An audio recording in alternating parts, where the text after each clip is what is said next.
Hello बच्चों, welcome to chem expert D channel. आज हम यहाँ पे देखने वाले हैं मॉलिक्यूलर वेट कैलकुलेशन के बारे में।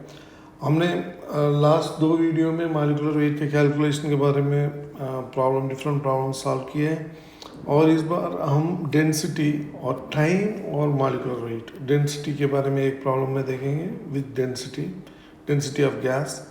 और नेक्स्ट प्रॉब्लम में हम देखेंगे मॉलिक्यूलर वेट और टाइम का कॉरलेशन। ये बहुत इंपॉर्टेंट है। टाइम भी मॉलिक्यूलर वेट बिल्डिंग हो सकता है क्या? हो सकता है, देखते हैं यहाँ पे। ओके, और प्रॉब्लम के देखने के पहले मैं आप सबसे निवेदन करता हूँ, और हमारे चैनल का नाम है केम एक्सपर्ट जी चैनल, और यहाँ पे केमिस्ट्री का न्यूमेरिकल प्रॉब्लम और फिजिकल केमिस्ट्री का प्रॉब्लम और मोल कॉन्सेप्ट प्रॉब्लम्स और आयोनिक इक्वेशन, इक्विलिब्रियम, जो केमिकल कैटालिसिस है उसका प्रॉब्लम, और मेनली फिजिकल केमिस्ट्री का प्रॉब्लम और न्यूमेरिकल केमिस्ट्री जो ऑर्गेनिक केमिस्ट्री भी इन्वॉल्व होता है, इनऑर्गेनिक भी इन्वॉल्व होता है, ये सब यहाँ पे हम डिस्कस करते हैं। और अगर बहुत सारे बच्चे जो हैं ऑनलाइन में पढ़ते हैं, ऑनलाइन में जो भी पढ़ते हैं उनके पास मटेरियल बहुत काफ़ी नहीं होता है, तो प्लीज़ काइंडली आप शेयर करेंगे, सब्सक्राइब करेंगे और लाइक करेंगे, तो बहुत सारे बच्चे जो ऑनलाइन में नीट और जेईई का प्रिपेयर कर रहे हैं उन तक ये चैनल पहुंच सकता है। ओके, और हर टाइम मैं इस फार्मूला से ही स्टार्ट करता हूँ। ये फार्मूला बोल दीजिए या रूल बोल दीजिए, लॉ बोल दीजिए, या सेम है। मतलब जैसे फिजिक्स में लॉ ऑफ मोशन है वैसे यहाँ पे है। इस 6 लॉ को आपको लागू करना ही है, और मतलब विदाउट मेमोराइजिंग दिस हम मोल कॉन्सेप्ट और स्टॉइकियोमेट्रिक केमिस्ट्री हम नहीं कर सकते हैं। ठीक है, तो मैं एक्सप्लेन करता हूँ हर चीज़ में। बच्चे जो जानते हैं इस लॉ का, फेमिलियर है, वो प्रॉब्लम में डायरेक्टली जा सकते हैं। ओके, प्रॉब्लम के पास चले जाइए, स्किप कर दीजिए। और जो बच्चे नए आए हैं इस चैनल में और सीख रहे हैं, प्लीज़ इसको मैं एक्सप्लेन करता हूँ हर वीडियो में, यहाँ पे भी मैं एक्सप्लेन करूँगा ही करूँगा, प्लीज़ आप जानिए। ओके, या देखिए पहला इक्वेशन जो है, इक्वेशन बोल दीजिए और रूल बोल दीजिए। ये number of moles of molecules का नंबर ऑफ मोल्स कैसे निकालते हैं? Weight in gram divide by molecular weight, इससे number of moles of molecules बनता है। अब number of moles of atoms कैसे बनता है?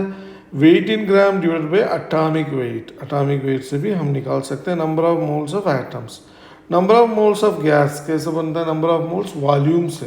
देखिए यहाँ पे बहुत इंपॉर्टेंट, वेट यहाँ पे जब गैस आता है volume at NTP, volume at NTP, natural temperature और pressure, otherwise standard temperature and pressure, और नॉर्मल टेम्परेचर एंड प्रेशर बोल सकते हैं हम। और स्टैंडर्ड मोलार वॉल्यूम क्या होता है? Volume is occupied by 1 mole of gas at NTP. NTP mean normal temperature and pressure, otherwise natural भी बोल सकते हैं आप, नेचुरल से बहुत अच्छा है नॉर्मल जब बोलते हैं, और स्टैंडर्ड बोल सकते हैं, STP भी बोल सकते हैं, is equal to 22.4 litre. 22.4 litre रहेगा। अगर आपके पास 22.4 लीटर का गैस रहेगा तो 1 मोल का हो गया गैस। ठीक है, वैसे ही हम निकालते हैं। ओके, देखिए अगर 1 मोल का गैस है, सपोज 1 मोल का गैस है, तो कितना मॉलिक्यूल रहेगा उसमें? अवोगाड्रो नंबर ऑफ मॉलिक्यूल रहेगा। इस केस से हम निकालते हैं। यहाँ पे अब देखिए जो फोर्थ है, number of moles of atoms और मॉलिक्यूल्स और आयन्स और इलेक्ट्रॉन्स और subatomic particle is equal to number of atoms, molecules, ions and electron divided by Avogadro number. Okay, तो कितना नंबर ऑफ, अगर गैस में निकाल दिए प्रीवियस के कैलकुलेशन में 1 मोल है तो 6.022 इंटू 10⁻23 जो एवोगाड्रो नंबर है, इतना नंबर ऑफ मॉलिक्यूल रहेगा। ओके, 1 मोल में इतना नंबर ऑफ मॉलिक्यूल रहना ही रहना है। ओके, यहाँ से केमिस्ट्री का कैलकुलेशन स्टार्ट होता है, क्वांटिफाई करके हम निकाल सकते हैं। ओके, या देखिए नंबर ऑफ मोल का क्या यूज़ है? नंबर ऑफ मोल से कॉन्सेंट्रेशन भी आप यूज़ कर सकते हैं। कॉन्सेंट्रेशन का बहुत यूज़ है केमिस्ट्री में, ठीक है ना। ये सब हम आने वाले चैप्टर्स में देखेंगे और बहुत बारीकी से देखेंगे हम। ओके, कॉन्सेंट्रेशन कैसा बना है, कैसे कंसंट्रेशन बनता है, कंसंट्रेशन से क्या क्या निकाल सकते हैं, ये सब आने वाले चैप्टर्स में हम देखेंगे। यहाँ पे देखिए आप, अगर आपके पास फार्मूला है, फार्मूला आपके पास है, तो आसान से इस इक्वेशन 6 वाला इक्वेशन से आप बहुत सारी चीज़ सॉल्व कर सकते हैं। ओके, नंबर ऑफ मोल्स भी निकाल सकते हैं। अगर आप नंबर ऑफ मोल्स है तो फार्मूला निकाल सकते हैं, वैस वर्षा हम कर सकते हैं बहुत सारा कैलकुलेशन। ठीक है ना। अब जाके हम देखेंगे पहला प्रॉब्लम। पहला प्रॉब्लम क्या है? पहला प्रॉब्लम है A gas has a density.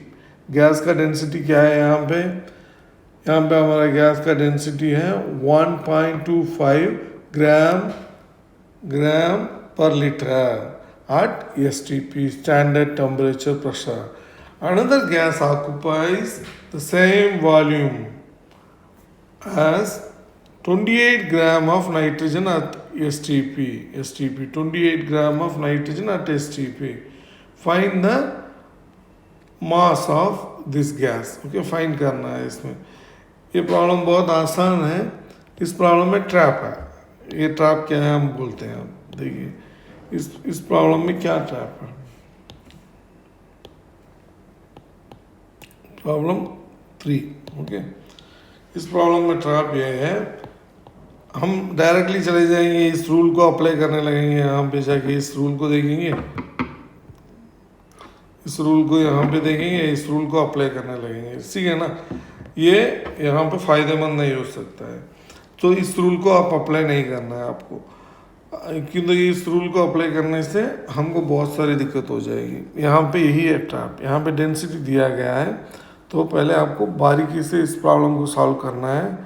STP में 1 मोल गैस है। 1 mole gas is equal to 22.4 litre है। ठीक है, करेक्ट। ये एस टी पी क्यों मैं दे रहा हूँ इनसे, इसमें दिया है जो एस टी पी मतलब देखिए nitrogen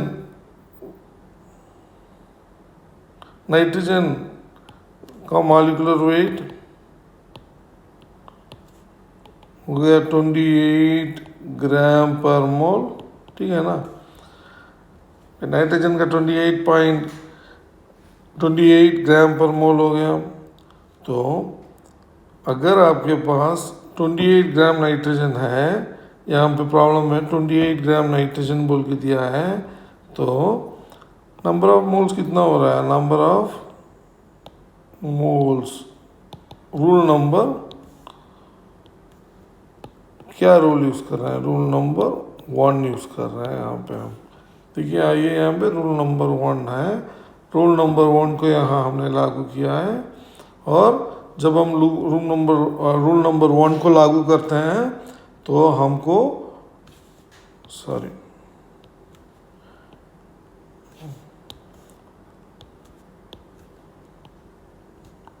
28 gram 28 is equal to 1 मोल हो गया। Number of moles of nitrogen हो गया 1। ओके, 1 मोल हो गया। तो 1 मोल है, 1 मोल का गैस का 22.4, जैसे हमने प्रीवियसली डिस्कस किया जब रूल्स डिस्कस किया, 22.4 लीटर गैस है। अगर 22.4 लीटर गैस है तो आपको यहाँ पे डेंसिटी दिया है। डेंसिटी क्या है? Density is equal to 1.25 gram per litre है। ओके, density directly proportional to molar mass है। ओके, डायरेक्टली, ये बहुत इंपॉर्टेंट है ये equation. Okay, equation density directly proportional to molar mass है। तो आपको सिर्फ वॉल्यूम डेंसिटी से, जैसे ग्राम कैसा बनेगा, मोलार मास डेंसिटी से मोलार मास बहुत ही आसान है। Density into volume 22.4 is equal to 28। Okay, 28 आपको मोलार मास है। ओके, या अब 28 ग्राम नाइट्रोजन 1 मोल दे रहा है। 28 ग्राम नाइट्रोजन गिव्स 1 मोल तो सेम वॉल्यूम 1 मोल गैस कितना होगा, same volume, okay, same volume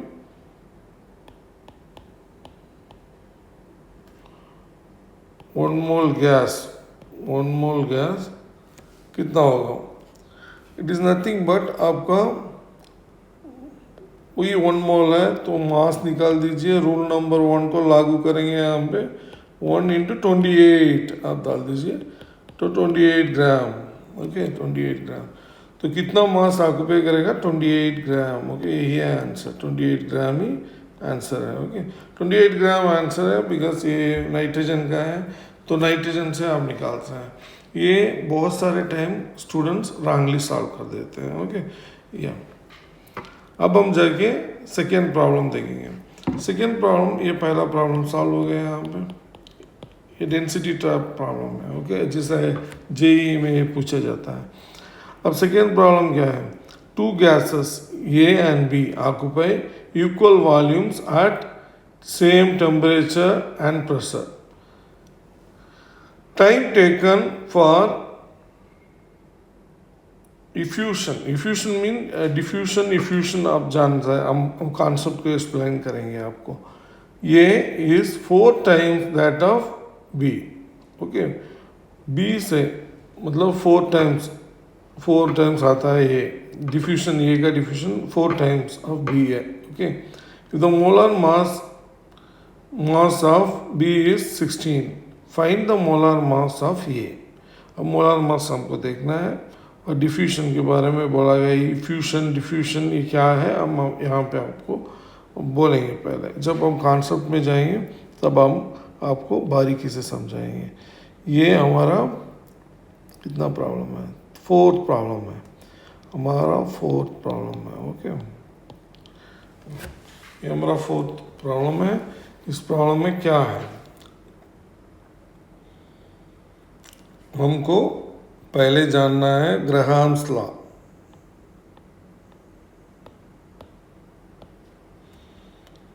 Graham's law, ये क्या है Graham's law, okay. Graham's law बोलता है आपको बहुत जो मॉलिक्यूल, एक मॉलिक्यूल द डिफ्यूशन और effusion of the gas inversely proportional to square root of its molar mass or density at the same temperature and pressure, okay. यहाँ पे हम उसका स्टेटमेंट लिखते हैं, आप देख लीजिए, इसका स्टेटमेंट है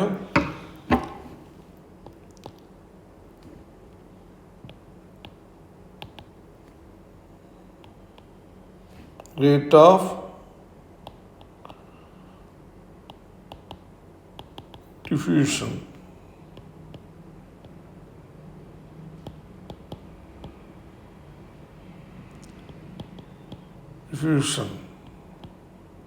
of a gas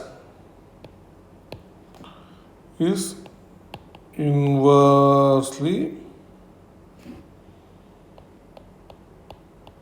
proportional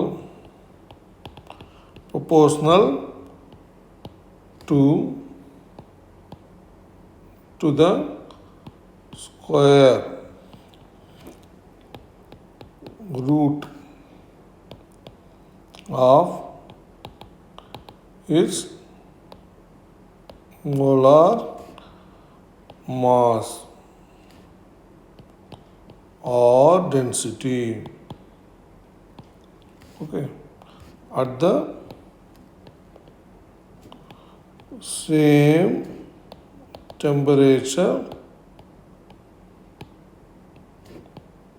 and pressure, okay. ये है इसका definition.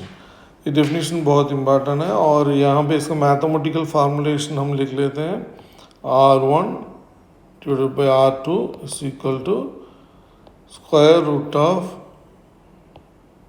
M2 divided by M1, okay. यहाँ पे R1 R2 is rates of diffusion और effusion. M1 capital M2 molar masses of gases. Okay. Yeah. तो ये क्या, इसमें से क्या पता चलता है? हम बहुत इम्पॉर्टेंट चीज़ यही है, मतलब यहाँ से हमको क्या पता चलता है? लाइटर गैस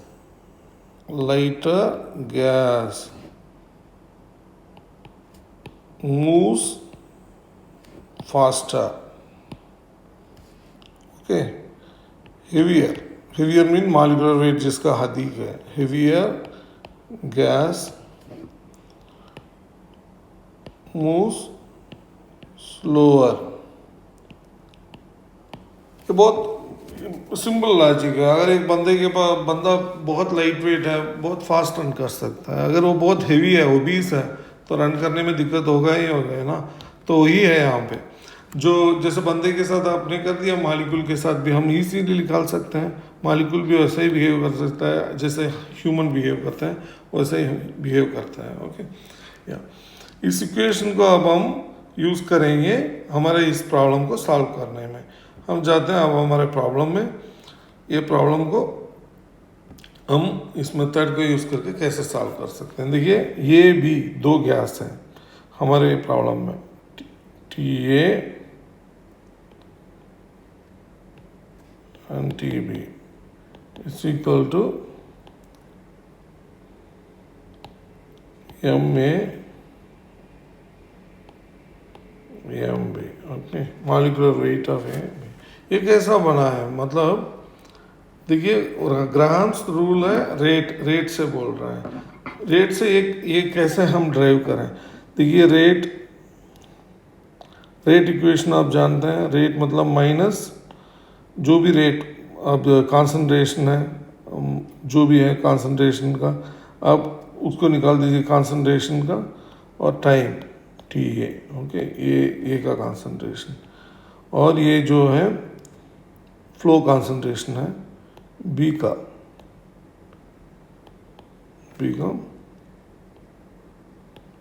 हो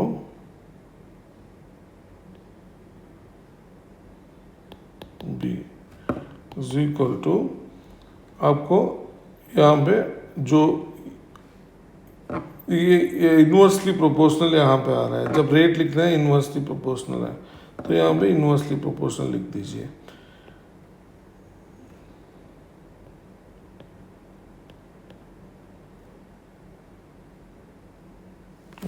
इन्वर्सली प्रोपोर्शनल यहाँ पे लिख दीजिए.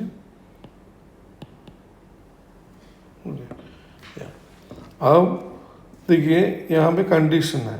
कंडीशन क्या है? इक्वल करना पड़ेगा कॉन्सेंट्रेशन. वही जो है इक्विलिब्रियम कंडीशन, हमको स्टेडी स्टेट इक्विलिब्रियम कंडीशन निकालता है. सो दोनों कंडीशन हमको सेम, कॉन्सेंट्रेशन जो है सेम रहना है. Concentration of A and concentration of B. Okay. अगर कॉन्सेंट्रेशन A और कॉन्सेंट्रेशन B सेम है, तो हम यहाँ पे इसको कट कर सकते हैं. तब कट करेंगे तो आपको ये जो है वहाँ पे जाएगा, ये यहाँ पे जाएगा. सही है ना. तो जाके आपको DTP and DTA is equal to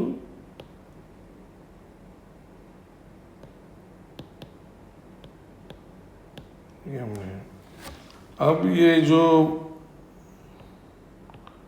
DTP is approximately equal to time. Okay. Time okay निकालते हैं इसको, होल टाइम. ओके. डिफरेंशियल को हम टाइम कर देते हैं यहाँ पे TA. इसको भी आप TA कर दीजिए. ओके. तो जाके आपको जस्ट रीअरेंज कर दीजिए इसको यहाँ पे, और इसको यहाँ पे लेके चले जाइए, तो आपको जो भी मिलेगा TA and TB is equal to root of molecular weight of A divided by molecular weight of B. Okay. जो इक्वेशन यहाँ पे है, हमने यहाँ पे लिखना है वही इक्वेशन यहाँ पे मिल रहा है, सही है ना। तो ऐसा ही बनता है। तो प्रॉब्लम सॉल्विंग के टाइम पे हम एक्सप्लेन करेंगे डेरिवेशन सब कुछ यहाँ पे, तो आप कॉन्सेप्ट के साथ जान सकते हैं। तो कैसा लिखा है, जो क्वेश्चन में दिया है 4 टाइम फास्टर है, तो 4 टाइम फास्टर 4 लिख दीजिए यहाँ पे। तो एम ये ओके, एम ए का मॉलिक्यूलर वेट देखना है हमको, और बी का तो दिया है 16 हो गया, बी का तो 16 हो गया। तो आपको दोनों साइड स्क्वायर कर दीजिए, स्क्वायर करेंगे तो 16 okay, 16 M A and 16 okay 16। तो M A is equal to 256 molar mass of ये है, 256 मोलर मास ऑफ ये है ओके। तो यहाँ से हमको एम ए पता है। तो एम ए कौन सा वाला फास्ट मूव करेगा, एम बी फास्ट मूव करेगा, एम ए स्लोली मूव करेगा, किंतु उसका मोलर मास बहुत बड़ा है ओके, तो स्लोली मूव करेगा, सही है ना। तो ये ऐसे हम निकाल सकते हैं ग्राहम्स लॉ। तो आज हम ग्राहम्स लॉ के बारे में जाने हैं और उसको अप्लाई करके एक प्रॉब्लम को भी सॉल्व किया है यहाँ पे। और इस प्रॉब्लम से आप डेरिवेशन भी आज जाने हैं और ग्राहम्स लॉ भी जाने हैं इस लेक्चर से ओके। या बच्चों कोई भी डाउट हो आज के लेक्चर में और आपको कोई भी चीज़ नहीं समझ में आई तो प्लीज़ कमेंट करिए, हम उसको और बेहतर तरीके से एक्सप्लेन करने की कोशिश करेंगे और आपका डाउट को सॉल्व करने की भी कोशिश करेंगे। प्लीज़ शेयर करिए, लाइक करिए इस चैनल को। इस चैनल बहुत नया है, ये बहुत सारे ज़रूरतमंद बच्चे जो ऑनलाइन में पढ़ना चाहते हैं उन बच्चों तक ये पहुंच सकें। लाइक करें, शेयर करिए, तो जाके ये बहुत सारे बच्चों तक पहुंच सकता है okay. Thank you very much.